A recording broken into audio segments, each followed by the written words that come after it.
Hi everyone, Ben PARCO with PARCO Studio in San Francisco. We're back again to dig a little bit deeper into our Marin County project. We took a walk on that land last week, and today we're back here in the office to look a little bit at some topo maps and start to figure out how we're going to lay this site out. It's a tight site. It's about a little bit less than half an acre. We've got a steep driveway and fire truck access. We've got some existing 100-foot tall Douglas fir trees that need to be retained. We need to fit a septic leaching field in, and of course the home itself. And we need to make it all really beautiful and not feel quite like the puzzle that it really is. And so we're going to take a crack at it today and just start to look at some of these issues and see how these pieces fit. And we'll just continue to work the problem until we get it right. So last week we talked a little bit about some of the challenges on this site. Some of the other challenges that maybe we didn't talk about have to do with grading. Again, this existing driveway that's really just roughly graded in, it's not paved or anything, runs something like this. Here's the road. And this driveway goes from low to high. The other issue, however, is that we've got a lot of slope on this property. We have, again, fairly close contour lines running in here, which means that that's a very steep part of the site. Contours over here run actually almost 90 degrees in a different direction. This is the cross slope. Thankfully, they're further apart, which means the site is not as steep over here. But really what you see starting to happen is that there's kind of a top of a hill here, and that this hill is sloping off almost in all directions. And so that's sort of what the topography is doing. So what I like to do is start out identifying the edges of the property. Again, this is sort of a trapezoidal, long rectangle sort of shaped parcel. And then we have to establish the setbacks. So the county, depending on the zoning of the property, has different regulations around how far we need to stay back from the property line before we build a building. This drawing right now is at 1/16 of an inch equals a foot. So the setbacks on this property are 25 feet in the front and 25 feet in the back. So I'm just going to establish those lines.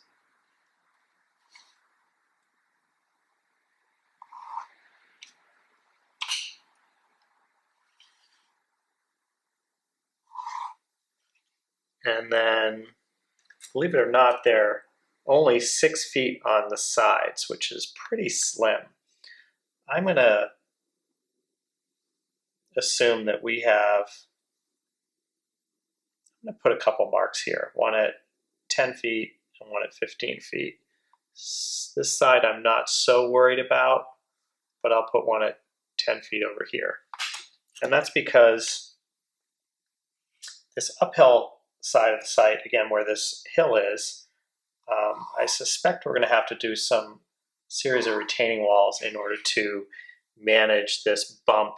It's probably going to be too high up here to really settle a house in properly, so we may need to have a series of retaining walls that help step us down until we get to a little bit more manageable portion of this site. So even though that setback is really 6 feet, I'm kind of artificially setting it at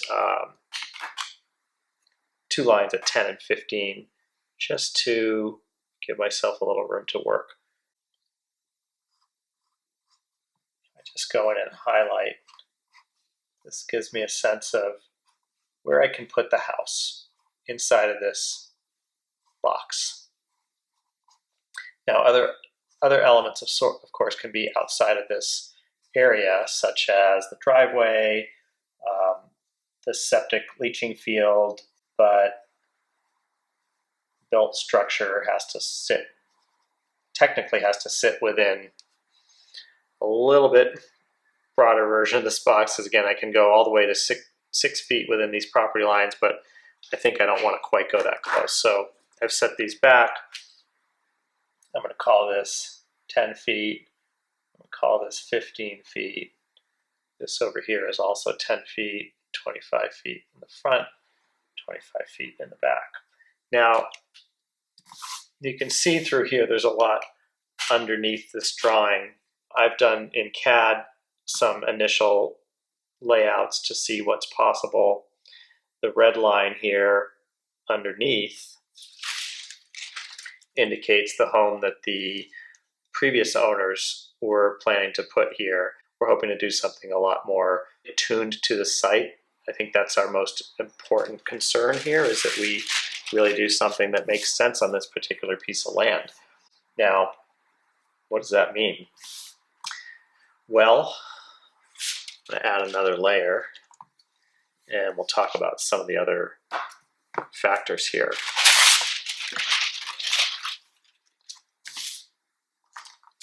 One is that we've got a pretty dense forest back here of largely Douglas fir trees. So not a lot to see in that direction. This direction, however, has really pretty phenomenal views that we want to take advantage of. There is a house, and I'll need to zoom out a little bit further and get into Google Maps and plot these other buildings, adjacent buildings, but there's a house on an adjacent property that sits down here. It's a fair bit lower. The roof of that house is almost coincident. The top of the roof is maybe about where the driveway is here, so it's a fair bit below us. I think ultimately we're going to be wanting to really kind of screen that house so that we're not looking at it. So probably some landscaping elements will come in here at some point. There's also a house up here. And again, because this is this sort of hill part, or the high point of the property, this house sits up above. And this is one of the things I liked about this site in particular, which is that we have neighbors on either side, but there's a pretty decent elevation change between the different neighbors, which means there's a lot of privacy to be had here if this is set up properly. So, one of the thoughts is to orient a home in really kind of the long direction. You can see previously I had a rectangle around here that might want to go with the property line, sort of parallel to the property line. It may also want to orient itself more directly toward the view. I think for now it's safe to say we're going to do something like that. And if I get back with my scale here and see what have we got to work with. Again, last week we talked about, I'm going to make these in red, we talked about these Douglas fir trees, which are gorgeous and big. And they're going to have root systems, which we can't really disturb without potentially endangering the tree. And so you can see this existing grading for this driveway, which again is already in place, goes between these two tree trunks, and then it wraps around and pulls in. This is going to be enough of a challenge to try to get over these tree trunks without disturbing them. I'm a little bit worried about this pad right here. The idea is that a car would come up this road and pull in. And I'm not so sure that's not going to do some damage to the root systems of these trees. So we may need to take that element and push it further back on the property in order to avoid the root systems here. But in general, we've got a home that is, we're going to call it 50 feet long. Right now it's kind of parked up here. I'm thinking it may need to,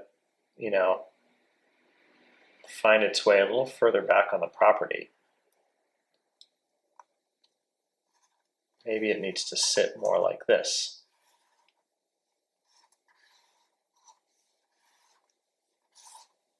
So that, again, we can clear these root systems.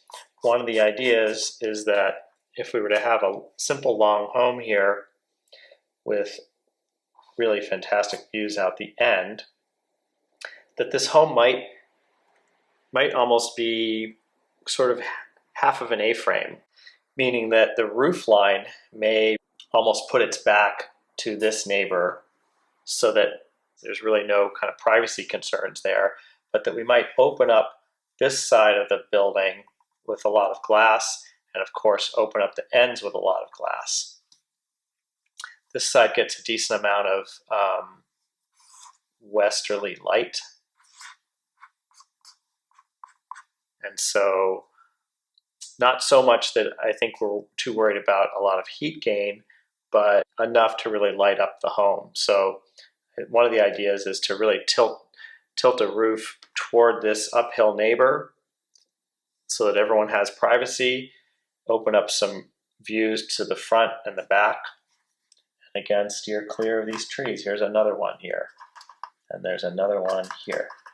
So Douglas fir there, Douglas fir here, Douglas fir here, Douglas fir here. One of the ideas is that we might actually park underneath the house, and so we're thinking that this driveway might want to come around a little further and find its way. Of course, we probably have two cars, right? So there's one. You can imagine another one.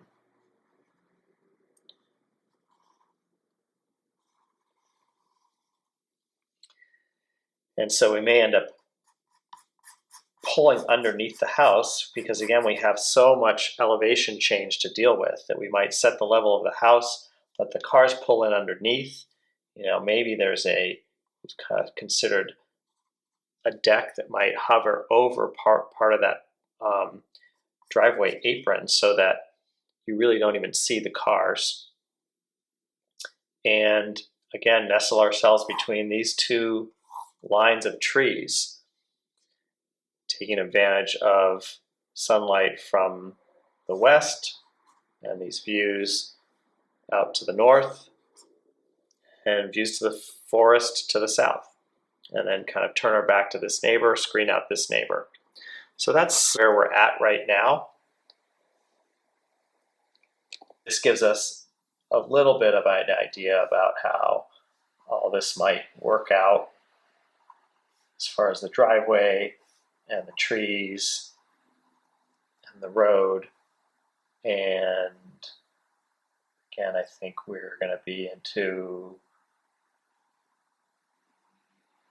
trying to swing that driveway a little bit further so that, again, if we end up parking, say, two cars under the house,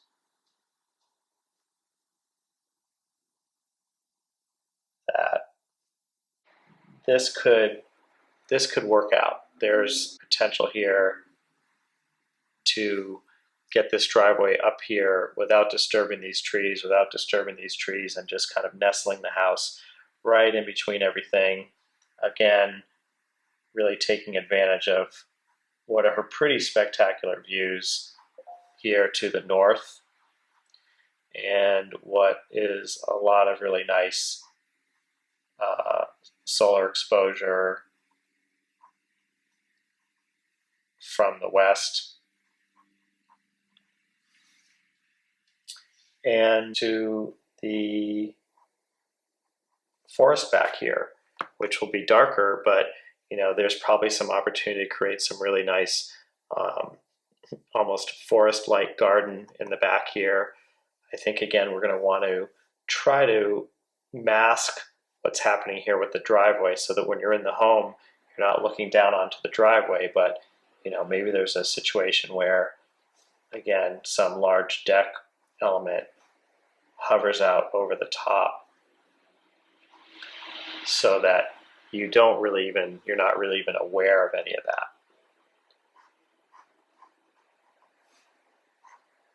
And that you just kind of pull underneath the deck. Our existing plan has a stair somewhere in here. And so we'll have to figure out how that stair works and also how the entry to the house works. One idea was that you might come up, sort of see the face of this stair element, maybe turn and enter the house here. And maybe that might mean some steps. It's going to mean a fair amount of steps for sure over here. So, we just start loosely and don't worry too much. Kind of consider all the elements and the details, but not get too hung up about any of it, and just keep working the problems until we find a solution